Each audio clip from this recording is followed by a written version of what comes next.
Doctor साहब एक क्या कहते हैं कंसेप्ट पाया जाता है कि जैसे मिसाल के तौर पे कोई पता नहीं ज़हनी अमराज या इसके हवाले से, क्योंकि बहुत सारी कॉम्प्लिकेशंस भी पाई जाती हैं कि लोग रुजू भी नहीं करते। स्टिग्मेटाइज्ड पीपल्स हैं जो लोग अनरिपोर्टेड रह जाते हैं घरों में, जैसे डोमेस्टिक वायलेंस के केस हैं, जो अपने बहन भाई दोस्त अहबाब रिश्तेदारों से छुप के हमें चेक करवाने आते हैं। सोशल मीडिया की दुनिया है, हम दूसरे से बहुत जल्दी इंस्पायर्ड होते हैं, जल्द फेम हासिल करना चाहते हैं। इंस्टा पे और टिकटॉक पे स्पेशली पबजी खेलते हुए बच्चों की सुसाइडल रेशियो की तादाद बहुत ज़्यादा थी। पॉलिटिकल ऐसे मामला चल रहे हैं जिसमें आपको पता है गालियाँ गलौज, और फिर ये बहुत ज़्यादा ये क्यों का रुझान बढ़ रहा है। हुकूमती सरगर्मियाँ, लीडरान की तरफ से सरगर्मियाँ और हमारे सोशल मीडिया का मिसयूज़, मीडिया को रेगुलराइज करने का कैमरा का कोई ख़ास मैकेनिज्म नहीं। सुबह उठते साथ कम से कम आधा पौना घंटा आप मोबाइल को टच ना करें। रात को सोने से 1 घंटा पहले अपना मोबाइल छोड़ दें। कभी आपको भी मोहब्बत हुई?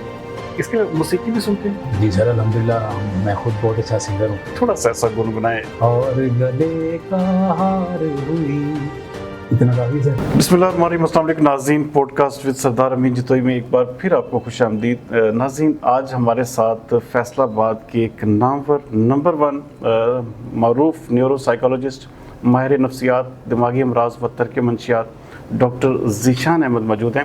डॉक्टर साहब कैसे हैं आप? ठीक ठाक हैं? जी अल्हम्दुलिल्लाह। डॉक्टर साहब सबसे पहले बताइएगा कि कैरियर कैसे, कहाँ से, किस तरह से आगाज़ किया? जी सर, अमीन भाई पहले तो सबसे पहले DHQ डिविजनल हेडक्वार्टर हमारा और अलाइड हॉस्पिटल से वहाँ हमने हाउस जॉब शुरू की, इंटर्नशिप वहाँ पे की। हमारे साइकियाट्रिस्ट डॉक्टर इम्तियाज़ डोगर और डॉक्टर तारक ची साहब उस वक्त हमारे सुपरवाइज़र थे। उनकी ज़ेर निगरानी हमने वहाँ पे हमें काम किया और साथ साथ हमने मुख्तलिफ अमराज के हमने तलीम हासिल की। डॉक्टर साहब एक क्या कहते हैं कंसेप्ट पाया जाता है कि जैसे मिसाल के तौर पे कोई पता नहीं ज़हनी अमराज या इसके हवाले से, क्योंकि बहुत सारी कॉम्प्लिकेशंस भी पाई जाती हैं कि लोग रुजू भी नहीं करते और घरों में ऐसे ही उनकी किस्म का, तो इसके हवाले से क्या कहेंगे? सोसाइटी क्या किस तरह से ट्रीट करें? जी, ये वाला तो नीड ऑफ द आवर टॉपिक है जिसे हम एडवोकेसी अगेंस्ट सोशल स्टिग्मा कहते हैं। स्टिग्मेटाइज्ड पीपल्स हैं जो लोग अनरिपोर्टेड रह जाते हैं घरों में, जैसे डोमेस्टिक वायलेंस के केस हैं, जो अपने बहन भाई दोस्त अहबाब रिश्तेदारों से छुप के हमें चेक करवाने आते हैं। वो अपनी फैमिलीज़ को नहीं बताना चाहते कि मुझे ज़हनी मराज है या मुझे कोई डिप्रेशन या एनजाइटी का इशू है या मुझे कोई वहम आते हैं या मुझे किसी भी किस्म की नींद नहीं आती, मैं साइकोलॉजिकल डिस्ट्रेस का शिकार हूँ। तो उन्हें चाहिए कि वो अपनी फैमिली से शेयर करें, एटलीस्ट कम से कम लोगों को बता, या डॉक्टर के पास जल्द से जल्द ज़रूर करें। 10 अक्टूबर को वर्ल्ड मेंटल हेल्थ डे मनाया जाता है। वो इसी वजह से मनाया जाता है ताकि लोग को अवेयरनेस देने के लिए कि लोग इस दिन के हवाले से हमारे नफ्सियात की इम्पोर्टेंस को समझें। डॉक्टर साहब एक चीज़ और क्या कहते हैं कि अब क्योंकि सोसाइटी में हमारे एंगर बहुत ज़्यादा बढ़ चुका है, नफ़रत, इंतशार, बिल्कुल एक किस्म का, ऐसे हर बंदा जल्द से जल्द कुछ पाने की जुस्तजू में है। इस हवाले से क्या कहेंगे? जी, ये वाला तो अमीन भाई आपने बहुत अच्छा सवाल किया। हमारे पास मल्टीपल ऐसे केसेस रिपोर्ट होते हैं गवर्नमेंट और प्राइवेट दोनों इंस्टीट्यूट्स में, जहाँ पे ऐसे कपल्स आते हैं, डोमेस्टिक वायलेंस के केस हैं, स्टूडेंट्स हैं, बिजनेस कम्युनिटीज़, कॉरपोरेट सेक्टर से, बैंकिंग सेक्टर से, चाहे आप किसी भी फील्ड से बिलोंग करते हो, प्रोफेशनली सार्कज़म का एलिमेंट, दूसरे से कंपैरिजन का एलिमेंट और अपना किसी से मुवाजना करने का एलिमेंट बहुत हमारे पाया जाता है। जैसे हमारी सोशल मीडिया की दुनिया है, हम कोई भी वीडियो बना रहे हैं, टिकटॉक्स हैं, इंस्टा है, फेसबुक है, ट्विटर है, कोई भी ऐप्स है, हम दूसरे से बहुत जल्दी इंस्पायर्ड होते हैं, जल्द फेम हासिल करना चाहते हैं। हमारे पास पिछले कुछ सालों में कोविड के बाद, कोविड के दिनों में इंस्टा पे और टिकटॉक पे स्पेशली पबजी खेलते हुए बच्चों की सुसाइडल रेशियो की तादाद बहुत ज़्यादा थी, जो दूसरे को हराने की कोशिश में, और वो जो एक गन लेके बच्चा निकलता है, वो एक कमरा बदलता है, फिर दूसरा बदलता है, फिर एक को मारता है। आपने शायद सुना होगा क्राइस्टचर्च न्यूजीलैंड में एक वाक़या पेश आया, मस्जिद में एंटर हो गए, वो उसी ट्रिगर के ज़रिए उसने वो बंदों को 25 लोगों की जान ले ली उसने, वो सिर्फ इस पबजी को फॉलो करते हुए। इस तरह हमारे बच्चे आते हैं जो एक दूसरे को हराने के लिए सारी रात, माँ तक को, फैमिली तक को मारा गया। हमारे अपने लाहौर की रिपोर्ट, बिल्कुल सारी रात जागते हैं, सारा दिन, 2-3 दिन तक वो पबजी खेलते रहते हैं। बेसिकली तो ये चीज़ है कि हमारी सोशल ऐप्स का हमारी मेंटल हेल्थ पर बहुत गहरा इम्पैक्ट है। हमारी नींद डिस्टर्ब होती है, हम आर्टिफिशियल दुनिया में रहना जानते हैं, हम ख्वाबों की ज़िंदगियाँ में रहना निकल जाते हैं और उसका हमारी हकीकत से कोई ताल्लुक़ नहीं है। हमें ये देखना है कि मुझे कोई सेलिब्रिटीज़ है, कोई फ़नकार है जिससे मैं इम्प्रेस हो रहा हूँ, वो रियल लाइफ में उतना खूबसूरत नहीं है जितना वो कैमरे के सामने नज़र आ रहा है। अब जैसे हम कैमरे के सामने बैठे हुए हैं, तो इसी तरह वो लोग कैमरे के सामने एक सजा बुझा के बिठाए जाते हैं। माहिर नफ्सियात के पास हमेशा ऐसे लोग रिपोर्ट होते हैं जो डोमेस्टिक वायलेंस में मियाँ बीवी के केस हैं, जैसे मियाँ बीवी एक दूसरे से ड्रामेटाइज ख्वाबों की दुनिया ग्रीनरी दिखाई गई होगी, लेकिन जब शादी होती है वो करीब से ज़िंदगी को देखते हैं, ये आम अजनास की भाव देखते हैं, और उतार चढ़ाव में जब आते हैं तो उनको मालूम पड़ता है कि जो चीज़ें फिल्मों में ड्रामों में दिखाई जाती हैं हकीकत ज़िंदगी वैसी नहीं है। जी डॉक्टर साहब, एक चीज़ और जो जैसे कहते हैं कि अभी हमने देखा कि हमारा पॉलिटिकल ऐसे मामला चल रहे हैं जिसमें आपको पता है गालम गलौच, और फिर ये बहुत ज़्यादा ये क्यों का रुझान बढ़ रहा है? पॉलिटिकल टर्मोइल में हमारी आजकल गुज़िश्ता 2-3 साल से इतनी सेवरिटी और हाइप इसलिए बन गई है कि हमारे कुछ गैर ज़िम्मेदाराना हुकूमती सरगर्मियाँ, लीडरान की तरफ से सरगर्मियाँ, और हमारे सोशल मीडिया का मिसयूज़। हमारा 5 साल का बच्चा हो या 55 साल का एक 60 साल का बुज़ुर्ग हो, दोनों ही टीवी पे बैठ के सेम मटेरियल देख रहे होते हैं। हमारा चैनलाइज करने का, मीडिया को रेगुलराइज करने का पैमरा का कोई ख़ास मैकेनिज़्म नहीं है। मेरे ख्याल में उसको रेगुलराइज करने की आप मेरे से एग्री करेंगे इस बात पे कि पैमरा को इन चीज़ों को देखना चाहिए कि बच्चा भी वही चीज़ें देख रहा है और बड़ा भी। अब बच्चे का मेंटल लेवल और एक बड़े का मेंटल लेवल सेम तो नहीं हो सकता। हमें सालों लगे मैच्योर होते हुए, इमोशनली स्टेबल होते हुए। बच्चा वही नारे, वही स्लोगन्स, वही जलसे, वही जुलूस। मेरे ख्याल में हमारी जो लिटरेसी रेट के अकॉर्डिंगली मुझे नहीं लगता कि हमारे बच्चों को इस वक्त सियासत में इतना ज़्यादा आगे जाना चाहिए।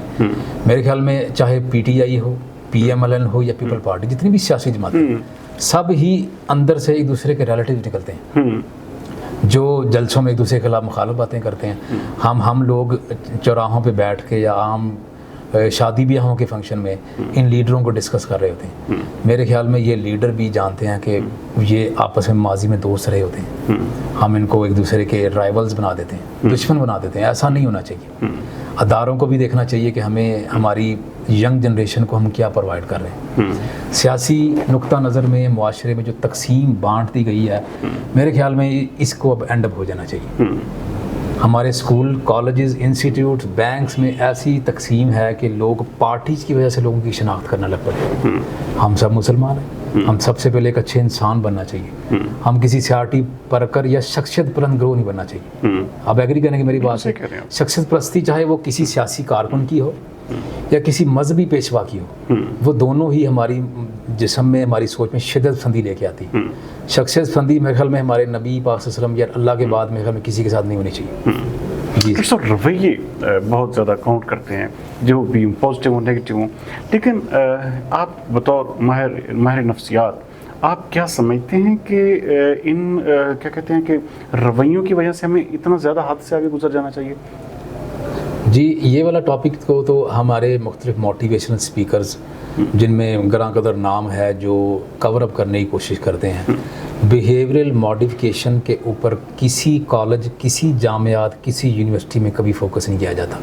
हमारे इदारों में एक ऐसे लोग तैयार किए जाते हैं कि जिनको एक अच्छा बिजनेसमैन, अच्छा जॉब होल्डर बनाने के लिए तगोदो की जाती है, बजाय ना कि एक अच्छा इंसान बनाने की।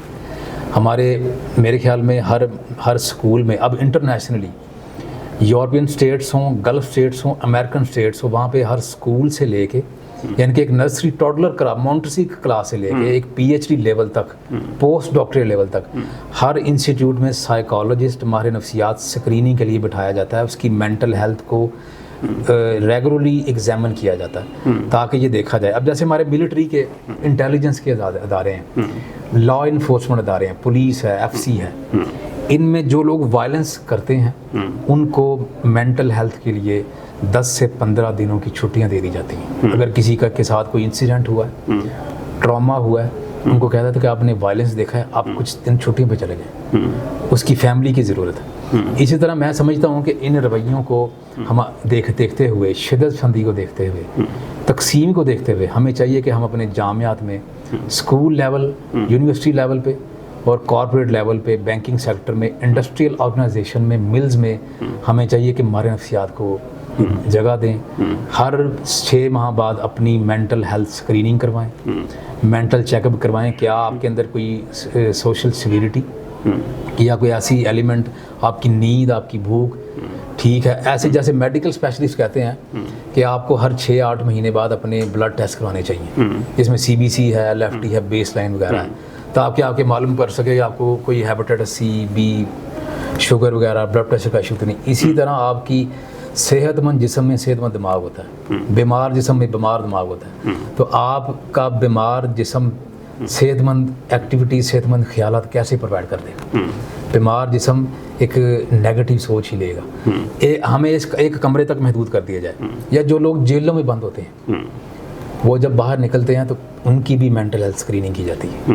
तो इस ज़िंदगी भी इसी तरह ही है कि आप जितना आपको लिमिटाइज करेंगे अपने सर्कल को, जो लोग डिप्रेसिव इलनेस का शिकार होते हैं, डिप्रेशन का, वो लोग एंटी सोशल हो जाते हैं, वो किसी से मिलते नहीं, वो किसी से गुफ्तगू नहीं करते, उनका एनर्जी लेवल लो हो जाता है, वो सोया रहना चाहते हैं, वो ज़िंदगी से हट हो जाते हैं, अपने सराउंडिंग के कुर्बो जवार के लोगों से वो ताल्लुकात, इवन के अपने ब्लड रिलेशन से मिलना छोड़ देते हैं। इसे हम डिप्रेशन कहते हैं। अब एनजाइटी का बंदा, अब जैसे हमने सोशल मीडिया की बात की कि आप माशाल्लाह आप खुद जर्नलिस्ट हैं, आप लोगों के यूट्यूब चैनल्स हैं, हर बंदा यहाँ पे यूट्यूब पे, सोशल मीडिया पे फेम होना चाहता है, जल्द से जल्द वो अपनी मशहूरी करना चाहता है, लेकिन मुझे भूल जाता है कि आज मैं इजीली मार्केट में निकलूँगा, मुझे कोई नहीं पहचानता, लेकिन कल मैं एक सब्ज़ी लेने भी जाऊँगा तो मैं वहाँ पे शॉपिंग नहीं कर सकता। फेम मेंटेन करना भी आसान काम नहीं।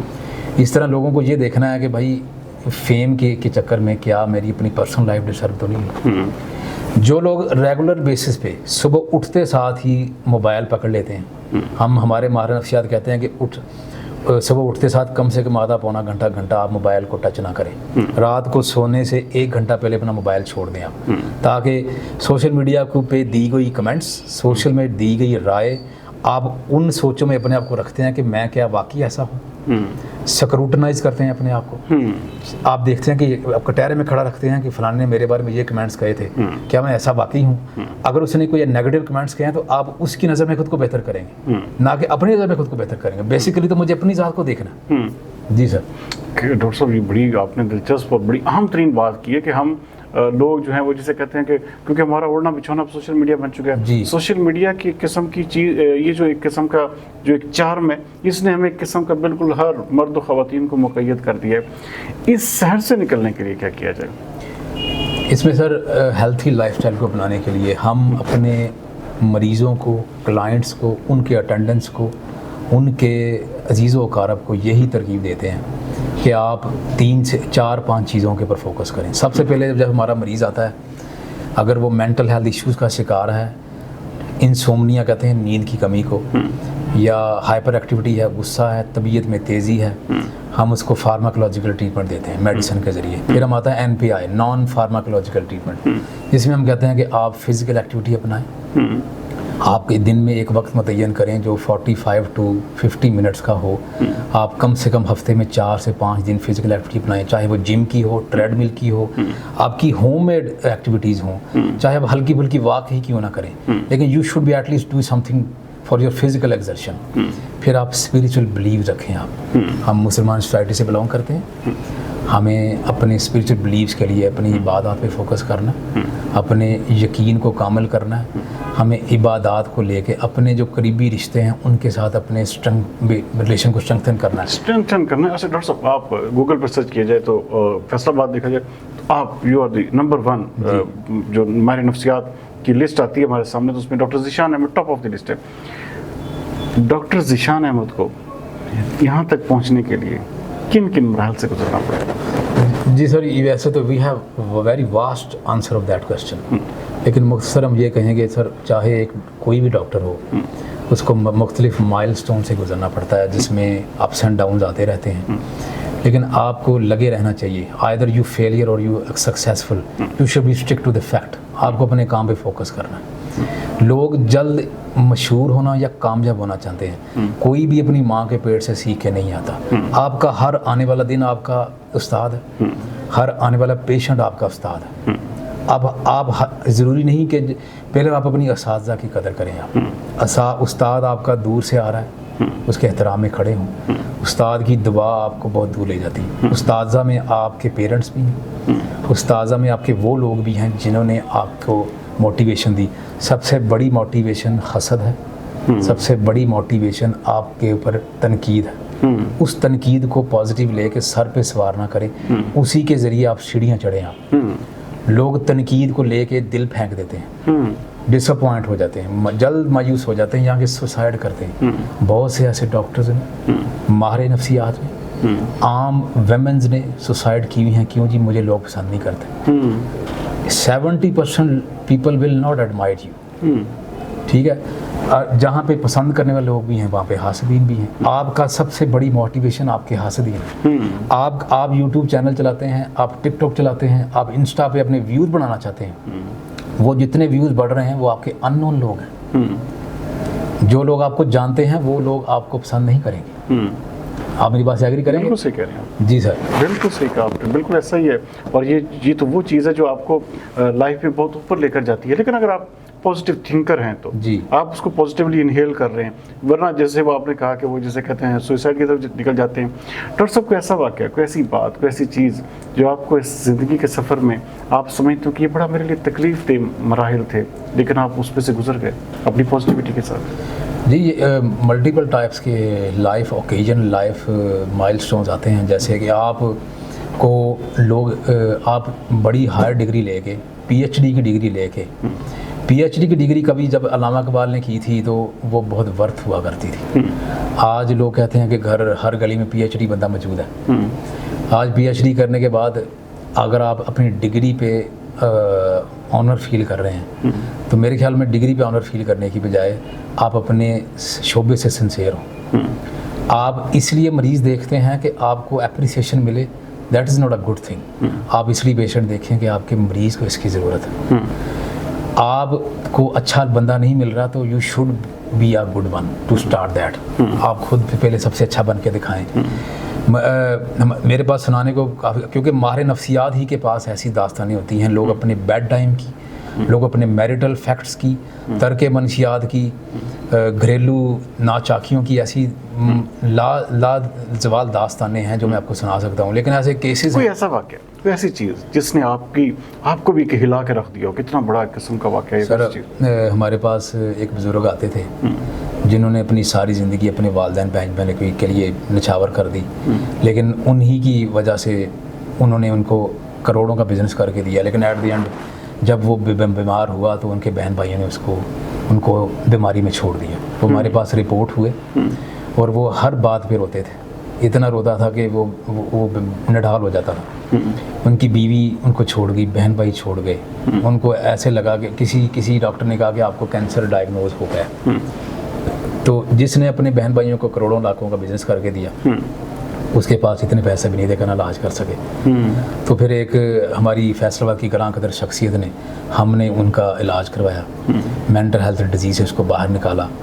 और जब वो बाहर निकला तो उन्हीं के अजीज़ व कारब ने बाद में उनके साथ खड़े हो गए। जब आप अकेले होते हैं आपके साथ कोई नहीं होता। जब आप कामयाब होते हैं तो सारी दुनिया आपके साथ मिल जाती है। नाकामी का कोई साथी नहीं होता, लेकिन कामयाबी के 1000 साथी होते हैं। तो इसलिए आपको, हमारे पास खुश बंदे नहीं आते। माहिर नफ्सियात के पास जिसने आना है वो या depressive illness, mental health disease, schizophrenic, उसको गैबी आवाज़ें आएंगी, मल्टीपल उसको इश्यूज़ होंगे, वो चिड़चिड़ा रहेगा। जैसे स्पेशल चाइल्ड्स हैं, एपिलेप्टिक मिर्गी के पेशेंट हैं, ड्रग अब्यूज़ के पेशेंट्स हैं, बाइपोलर डिसऑर्डर है। तो हमारा सारा दिन शुरू से लेकर शाम तक इन्हीं मरीज़ों से सामना रहता है। मुझे 12 साल हो गए इस फील्ड में।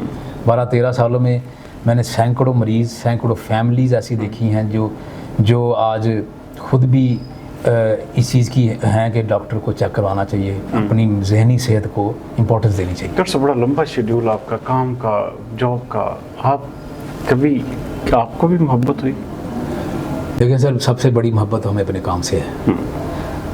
अगर आप अपने आप को पैशन नहीं देंगे, इंपॉर्टेंस नहीं देंगे, अगर आप अपने काम में बोर हो रहे हैं, आप आ रहे हैं, आपका दिल अटेंशन नहीं है, आपकी फोकस कहीं और है, मरीज़ आपसे बातें कर रहा है और आपका ध्यान कहीं और है, then your patient will be compromise. Do not, आपके पेशेंट को स्टेक पे मत रखें आप।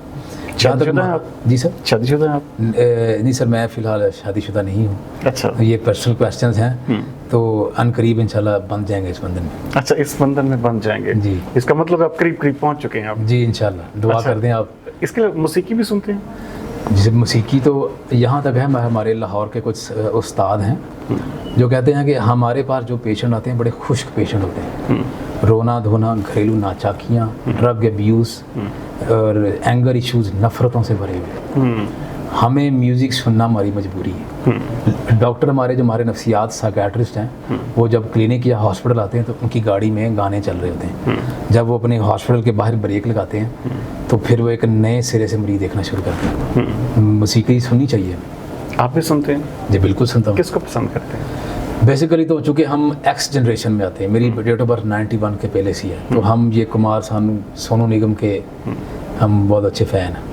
अच्छा, इनको पसंद करते हैं? कभी गुनगुनाते भी हैं? जी सर, अल्हम्दुलिल्लाह मैं खुद बहुत अच्छा सिंगर हूँ। आपको लेकिन गाना सुनाएंगे हमें? लेकिन चूँकि मैं एक हमारे नफ्सियात होने के नाते अपनी शनाख्त हमारे नफ्सियात की ही रखना चाहता हूँ। बेशक, इस पर कोई शक नहीं है, लेकिन डॉक्टर साहब फिर भी चाहूँगा कि थोड़ा सा ऐसा गुनगुनाएं जो हमारी जैसे कहते हैं हमारे व्यूवर्स जो हैं वो ज़रा देखें तो सीखे, हमारे नफ्सियात जो हैं उनके अंदर सीने में भी दिल है।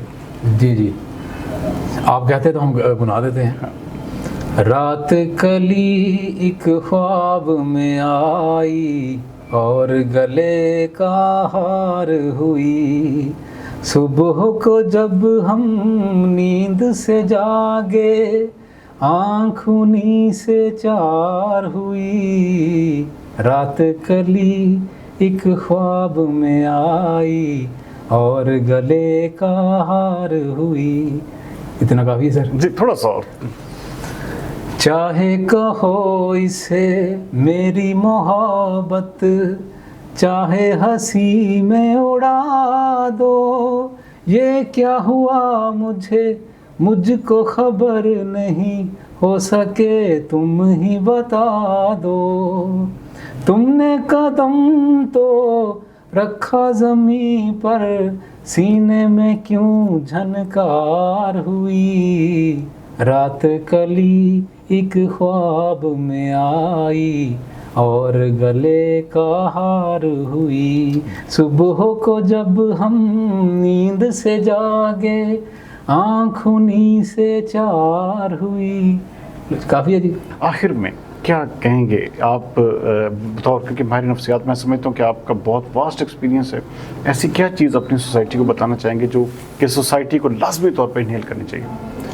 देखें आप, हमारे हाथों में आज स्टैटिस्टिकल फिगर जो पाकिस्तान गवर्नमेंट ने जारी किए हैं, इस वक्त 11 करोड़ मोबाइल यूज़र हैं पाकिस्तान में, जिनमें 25 ईयर से नीचे की तादाद 5.5 करोड़ है।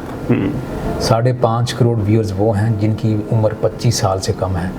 उन्हें आप उतनी ही इम्पोर्टेंस दें। एक बच्चा पैदा होता है, वो 2-3 साल का है, बाय बर्थ जब वो अपनी माँ के पेट से खुराक ले रहा था, तब माँ जो सोचती है बच्चा वो सोचता है, माँ जो खाती है बच्चा वो खाता है।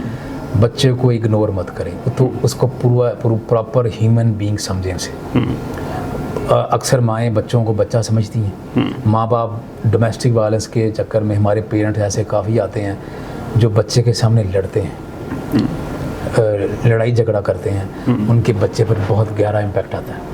Attention deficit autism spectrum disorder के, एंजाइटी के ऐसे सहमे हुए बच्चे क्लिनिक पे रिपोर्ट होते हैं, पीडियाट्रिशियन के पास, चाइल्ड स्पेशलिस्ट के पास, न्यूरोफिजिशियन के पास आते हैं, जिनको ये नहीं पता होता कि डॉक्टर साहब हमारा बच्चा बिल्कुल ठीक है, बीकन हाउस में पढ़ता है, लाहौर लाइस में महंगे स्कूल में पढ़ता है, लेकिन उनको नहीं मालूम कि हमारे बच्चे की जहनी सेहत हमने ही ख़राब की है। खुदारा बच्चों को इम्पोर्टेंस दें, उनके सामने मत लड़ें। मियाँ बीवी को चाहिए कि अपने इश्यूज़ अलहदा कमरे में डिस्कस करें। बच्चे को निकल के आगे मुस्तकबिल में वो अगर एक खुद एतमादी बच्चा ना बन सका, तो उसके पीछे आप भी उतने ही जिम्मेदार हैं जितने आप दोनों कपल्स जितने। ये बहुत इंपॉर्टेंट बात की डॉक्टर ज़ीशान अहमद ने। नाज़रीन, आप सुन रहे थे कि किस तरह से आजकल हमारे पूरी सोसाइटी को मेंटल डिसऑर्डर्स या एक किस्म की ज़हनी अमराज का सामना है, और बहुत ज़्यादा जिसमें कलीदी किरदार जो सोशल मीडिया का भी है और हमारा खुद का भी है। बतौर माँ बाप भी हम पर फ़र्ज़ है कि हम अपने बच्चों को, अपने जो एक किस्म के इर्द गिर्द जो लोग हैं, उनको एक ऐसे तरीके से ट्रीट करें कि कोई भी इस तरह का कोई इशू जो है सोसाइटी में क्रिएट ही ना हो। उम्मीद करते हैं कि आज का प्रोग्राम आपको पसंद आया होगा। अगले प्रोग्राम तक सरदार अमीन जितोई को दीजिए इजाज़त। पाकिस्तान जिंदाबाद।